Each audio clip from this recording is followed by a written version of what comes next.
بسم اللہ الرحمن الرحیم۔ محترم ناظرین، آپ کو یہ میں بتانا چاہتا ہوں کہ جماعت اسلامی نے اپنے انتخابی منشور کا اعلان کر دیا ہے اور کئی لوگوں نے اس کے حوالے سے ہم سے سوالات کیے ہیں۔ تو میں سب سے پہلے یہ بتانا چاہوں گا کہ جماعت اسلامی پاکستان کو اسلامی پاکستان کیسے بنائے گی، اس کے کون سے خاص ایسے ایلیمنٹس ہوں گے جس کو جماعت اسلامی اپنی حکومت میں نمایاں کرنے کی کوشش کرے گی۔ تو سب سے پہلی بات تو یہ ہے کہ جماعت اسلامی پاکستان میں قرآن اور سنت کی بالادستی کو یقینی بنائے گی۔ نمبر 2 یہ ہے کہ جماعت اسلامی نبی کریم صلی اللہ علیہ وسلم کی ختم نبوت اور ناموس رسالت کا ہر صورت میں تحفظ اور دفاع کرے گی، اور بنیادی انسانی حقوق جو ہیں اس کو یقینی بنایا جائے گا، اس کا تحفظ کیا جائے گا۔ اسلامی نظریاتی کونسل کو زیادہ مؤثر اور زیادہ اس کی سفارشات کو قابل عمل بنانے کے لیے قانون سازی کی جائے گی۔ اور ایک اور اہم بات یہ ہے کہ پاکستان کے اندر خواتین کا جو استحصال کیا جاتا ہے، ان کا جو معاشی، سیاسی اور سماجی طور پر جو استحصال کیا جاتا ہے، اس کو ہم خاتمہ کریں گے اور خواتین کے شرعی اور قانونی حقوق کو ادا کرنے کے لیے باقاعدہ قانون سازی بھی کریں گے اور اس کو نافذ کرنے کی کوشش بھی کریں گے۔ اسی طرح ہم پروٹوکول کلچر کا خاتمہ کریں گے اور سادگی کو رواج دیں گے۔ اور سب سے اہم بات یہ ہے کہ پاکستان کے اندر چاہے مسلمان پاکستانی ہوں یا غیر مسلمان پاکستانی ہوں، سب کے حقوق برابر ہوں گے، سب کو معاشی، سیاسی اور شہری آزادیاں جو ہے وہ حاصل ہوں گی اور سب کو روزگار کے برابر مواقع دیے جائیں گے۔ جماعت اسلامی پاکستان حکومت میں آنے کے بعد سب سے پہلے پارلیمنٹ کو بالادست بنائے گی اور پارلیمنٹ کے اندر ہونے والی قانون سازی کو ہر قسم کے دباؤ سے آزاد کرنے کی کوشش کرے گی، اور پارلیمان کے اندر جو موروثی نظام چل رہا ہے اور جس طریقے سے سیاسی جماعتوں نے کٹ کیا ہوتا ہے اور وہ اہم قانون سازی کے وقت جو ہے وہ پارلیمنٹ کو اپنے مخصوص اور ذاتی مفادات کے لیے استعمال کرتے ہیں، ہم اس قسم کے ہر قسم کے استحصال کا اور ہر قسم کی موروثیت اور ہر قسم کی جو قانون سازی ہے اس کے لیے ہم کی استعداد کار کو بڑھانے کے لیے تربیتی اکیڈمی بنائیں گے، اور اس طریقے سے ہماری جو نادیدہ قوتیں اور جو NGOs کا جو انٹرونشنز ہیں ہماری پارلیمنٹ کے اندر اور پارلیمنٹ کی قانون سازی کے اندر، اس کو بھی ہم ختم کرنے کی کوشش کریں گے، اور انشاءاللہ تعالی ہم ایک ایسا نظام قائم کریں گے جس کے اندر سنجیدہ بامانی اور باوقار انداز سے جو ہے بحث و مباحثہ ہوگا اور ایک متفقہ قانون سازی کے لیے کوشش کی جائے گی۔ جماعت اسلامی اقتدار میں آنے کے بعد سب سے پہلے قانون سازی کے اندر یہ کوشش کرے گی کہ ملک کے اندر متناسب نمائندگی کے ذریعے سے الیکشنز ہوں۔ آپ جیسا کہ جانتے ہیں کہ جو ہمارا اس وقت نظام قائم ہے، اس کے اندر لوگ افراد کو ووٹ دیتے ہیں، پارٹیوں کو ووٹ نہیں دیتے، اور پارٹیوں کا صرف سمبل استعمال ہوتا ہے، ان کا انتخابی نشان استعمال ہوتا ہے، لیکن جتنے بھی امیدوار ہوتے ہیں وہ پیسے کے زور پر اور اپنی برادریوں کے زور پر اور اثر رسوخ کی وجہ سے جو ہے وہ پارلیمنٹ کے اندر منتخب ہو جاتے ہیں، اور پھر ایک مخصوص مقاصد کے لیے وہ استعمال ہوتے ہیں، اور پارٹیوں کے جو لیڈرز ہوتے ہیں وہ ان اپنی ذاتی مفادات کے لیے ان تمام لوگوں کو استعمال کرتے ہیں۔ ہماری کوشش یہ ہوگی کہ متناسب نمائندگی کے ذریعے افراد کی بجائے پارٹیوں کو ووٹ ملیں، انتخابی نشان کو ووٹ ملیں، تاکہ جس کو جتنے بھی ووٹ ملتے ہیں اس کے مطابق اس کو سیٹیں الاٹ ہوں، اور سیاسی جماعتیں اپنے طور پر ایک ایسی فہرست فراہم کریں جو کہ اہل ترین افراد کی ہو اور اس کے اندر مختلف شعبوں کے ماہرین ہوں، تو اس طریقے سے ہماری پارلیمنٹ زیادہ مؤثر طریقے سے کام کرے گی۔ جماعت اسلامی حکومت میں آنے کے بعد آئینی اصلاحات بھی کرے گی۔ آئینی اصلاحات کے اندر سب سے پہلے جو کام ہم کریں گے وہ یہ ہے کہ ہم پاکستان میں اردو کو سرکاری زبان بنائیں گے، اور اعلیٰ ملازمتوں کے امتحانات انگریزی کے ساتھ ساتھ اردو میں بھی ہوں گے، تاکہ زیادہ سے زیادہ افراد جو ہے نا وہ اپنی قومی زبان کے اندر امتحان دے کر پاس کریں اور ملک کی بیوروکریسی کا وہ حصہ بنیں۔ جماعت اسلامی غربت اور مہنگائی اور بے روزگاری کا خاتمہ کیسے کرے گی، یہ ایک اہم سوال ہے۔ بنیادی اشیاء خوردونوش اور اشیاء ضروریہ پر ہم مناسب سبسڈی دیں گے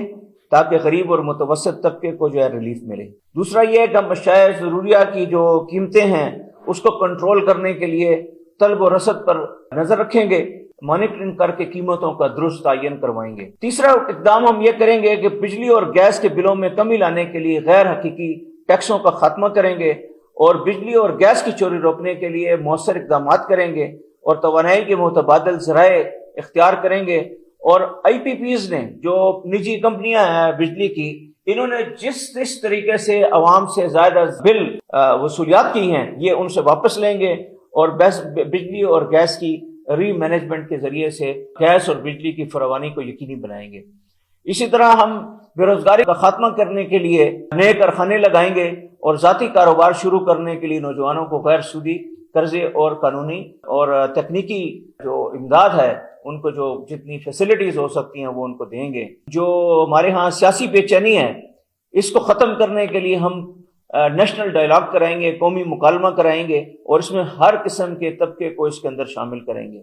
ہمارا ایک اہم کام یہ ہوگا کہ ہم چین، افغانستان اور ایران کے ساتھ اپنی قربتوں کو بڑھائیں گے تاکہ علاقائی تجارت جو ہے وہ ترقی کرے اور عوام کو سستی اشیاء جو ہیں وہ دستیاب ہوں۔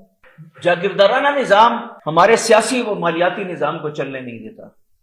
اس لیے ہم جاگیردارانہ نظام کو ختم کرنے کے لیے اور زرعی ٹیکس کو نافذ کرنے کے لیے ہماری کوشش ہوگی کہ ہم زرعی ٹیکس بھی نافذ کریں اور جاگیردارانہ نظام کا بھی خاتمہ کریں، اس لیے کہ جاگیردارانہ نظام کے ذریعے سے جتنے بھی غریب لوگ ہیں ان کو نہ ترقی دی جاتی ہے، نہ ان کو تعلیم دی جاتی ہے، نہ ان کو مراعات دی جاتی ہیں، اور سب چیزیں جو ہے وہ لینڈ لارڈز کے قبضے میں چلی جاتی ہیں۔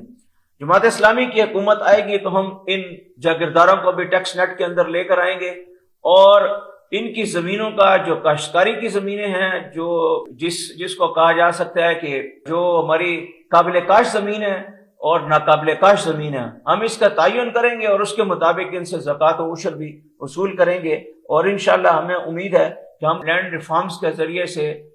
لینڈ ہولڈنگز کا بھی جو ہے وہ تعین کرنے میں ہم کامیاب ہو جائیں گے۔ اسی طرح ہم جو سول اور فوجی حکام جو تحفوں میں ملی ہوئی جو زمینیں ہیں اور مربع ہیں، ان کا بھی ہم حساب کتاب کریں گے اور ان کو بھی ہم ٹیکس نیٹ کے اندر لے کر آئیں گے اور چھپی ہوئی دولت کو جو ہے وہ ہم بے نقاب کریں گے اور اس کو قومی خزانے کے اندر جمع کروائیں گے۔ پاکستان کا اس وقت کل بجٹ 14.46 کھرب روپے ہے، اور جو گزشتہ سال ہے، جو اس وقت رواں مالی سال ہے، اس مالی سال میں وفاقی بجٹ میں شعبہ تعلیم کے لیے 175 ارب روپے رکھے گئے ہیں، یعنی یہ جی ڈی پی کا 2.44% ہے۔ ہم اس کو ڈبل کریں گے انشاءاللہ تعالیٰ، 5% تک بڑھائیں گے اور ہر سال ہم اس کے اندر نصف فیصد کا اضافہ کریں گے اور انشاءاللہ 5 سالوں کے اندر ہم اس تعلیمی بجٹ میں اس کو ڈبل کریں گے اور اس کو ہم کوشش کریں گے کہ ہمارا تعلیمی بجٹ ہماری اعلیٰ تعلیم پر، تحقیق و تصنیف پر اور کوالٹی پر جو ہے وہ خرچ ہو۔ جماعت اسلامی نے تہیہ کیا ہے کہ وہ وی آئی پی کلچر کا خاتمہ کرے گی، اور وی آئی پی کلچر کا خاتمہ کرنے کے لیے ہم صرف نعرے بازی نہیں کر رہے، بلکہ جماعت اسلامی کا ماضی بھی گواہ ہے کہ جماعت اسلامی کے سابق جتنے بھی قومی اسمبلی کے اور صوبائی اسمبلی کے ممبران رہے ہیں، یا ہمارے ڈسٹرکٹ ناظمین رہے ہیں، یا ہمارے صوبائی وزراء رہے ہیں، انہوں نے عملی طور پر وی آئی پی کلچر کو اپنے اوپر حاوی نہیں ہونے دیا، اور ہمارے منتخب نمائندوں پر یہی وجہ ہے کہ وہ چونکہ عوام کے درمیان رہے ہیں اور سب لوگوں کو ان کی مالی حالت کا بھی پتہ چل گیا، اور انہوں نے کروڑوں روپے کے ترقیاتی کام کروائے مگر کسی کے اوپر کوئی کرپشن کا داغ نہیں لگا۔ جب حکمران پرتعیش زندگی نہیں گزاریں گے تو حکومتی اہلکار بھی رفتہ رفتہ اس کے عادی ہو جائیں گے۔ سادہ طرز زندگی اور حکمرانوں تک عوام کی آسان رسائی سے حکومت پر عوام کا اعتماد بڑھ جاتا ہے، اس لیے جماعت اسلامی کی حکومت میں کوئی وی آئی پی نہیں ہوگا، بلکہ وی آئی پی پاکستان کا عام شہری ہوگا۔ عدالت کے اندر مظلوم وی آئی پی ہوگا، اور ہسپتالوں کے اندر مریض وی آئی پی ہوگا، اور تعلیمی ادارے کے اندر طالب علم وی آئی پی ہوگا۔ ہم عدلیہ کی تشکیل نو کریں گے، اور اس کے لیے سب سے پہلی ضروری چیز یہ ہے کہ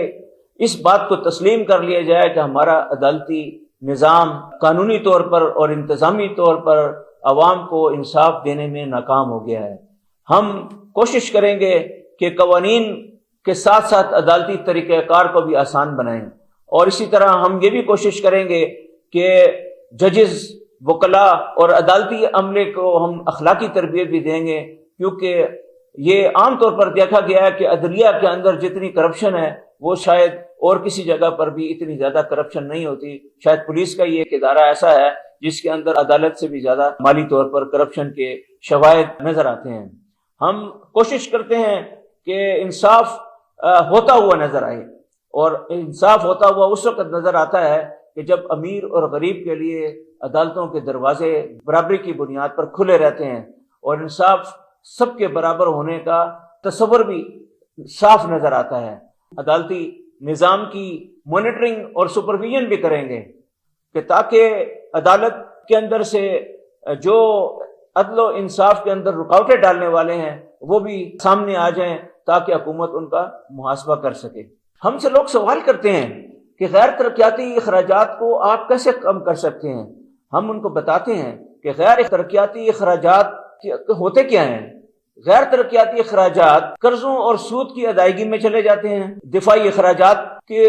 اخراجات کے اندر خرچ ہو جاتے ہیں، یا سبسڈیز پر خرچ ہو جاتے ہیں۔ اور آپ کو یہ اندازہ ہوگا کہ پاکستان کی اشرافیہ ہر سال 200 ارب روپے کی سبسڈی جو ہے نا یا استثناء جو ہے، ایگزمپشنز جو ہے نا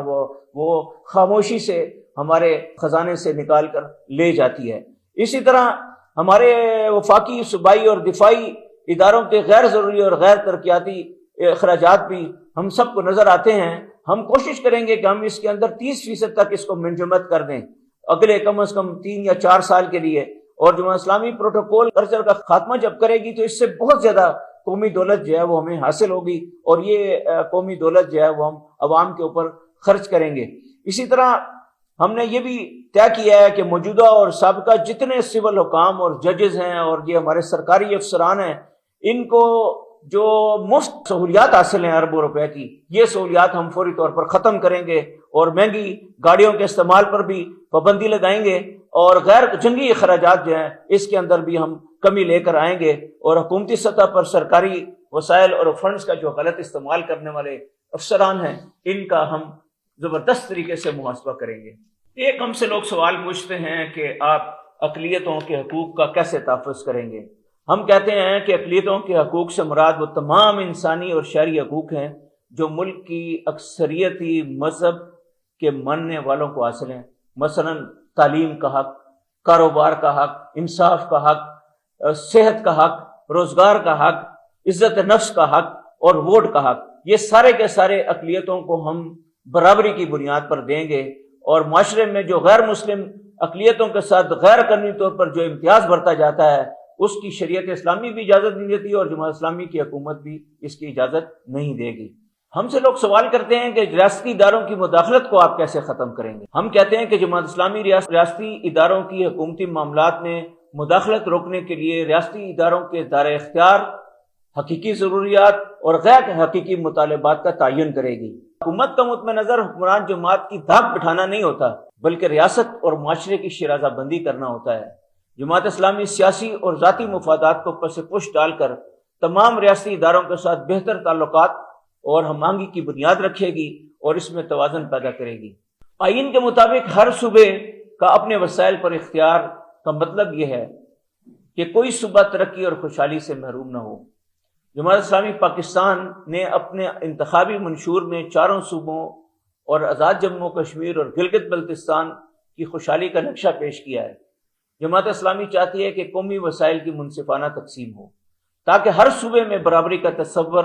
اور قومی یکجہتی پیدا ہو۔ جماعت اسلامی سمجھتی ہے کہ وسائل پر سب سے پہلا حق اس کا ہے جو اس کے قریب ترین ہے۔ اگر سینکڑوں میل دور لوگوں کو سہولت حاصل ہو اور قریب کے لوگوں کو اس سے محروم رکھا جائے تو اس سے احساس محرومی جنم لیتا ہے، اور جتنی بھی ترقی ہوتی ہے وہ ساری کی ساری ترقی اور خوشحالی بسم ہو جاتی ہے۔